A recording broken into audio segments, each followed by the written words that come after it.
Out of all the people in the Bible, our boy David, who grew up to be king, is one of the most famous. We have stories from every part of his life.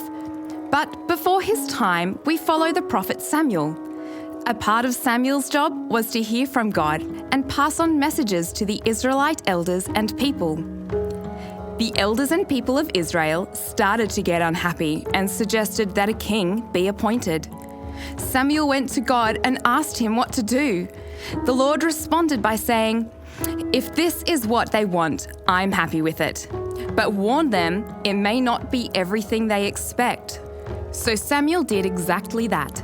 He explained that a king would likely take all the sons and turn them into an army, demand the very best of the land, sheep, and cattle. He told them it's not going to be the answer they think it is. But the people disagreed with this and insisted on a king. So Saul became king. Not long after he began to reign, things began to go wrong. Saul deliberately disobeyed God's instructions and ignored Samuel. With this in mind, it came time for a new king to be appointed. And here comes our David. This was the very man that God selected to become the next king of Israel. God saw something in David that others may not have seen. God looked past his appearance and found a man who loved God, a man who looked after his heart. Samuel found it hard to believe that he could be king, but God saw David's heart. He was anointed and in time ended up in the courts of King Saul, playing his harp, carrying the peace of God with him to soothe Saul's troubled mind. When David stood before Goliath, he had a peace and an assurance that God was with him. There was a confidence that he couldn't fail with God on his side, and he was. For many years, the jealousy of King Saul drove him to hunt David down and attempt to get rid of him.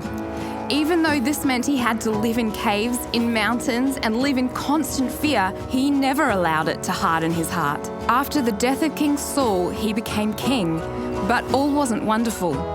There were horrible mistakes that caused him to repent before God, but amazing moments of celebrating with all his people.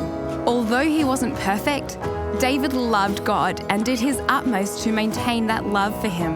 It's amazing that with God at the front and center of his life, he did great things for God. He won big battles, saved the nation of Israel, and knew what it was to worship with everything. He wrote a lot of the Psalms in the Bible, you know. Maybe we too could be known by God as one who is after God's own heart. Maybe we could pursue relationship with God the way David did and love him with all our hearts.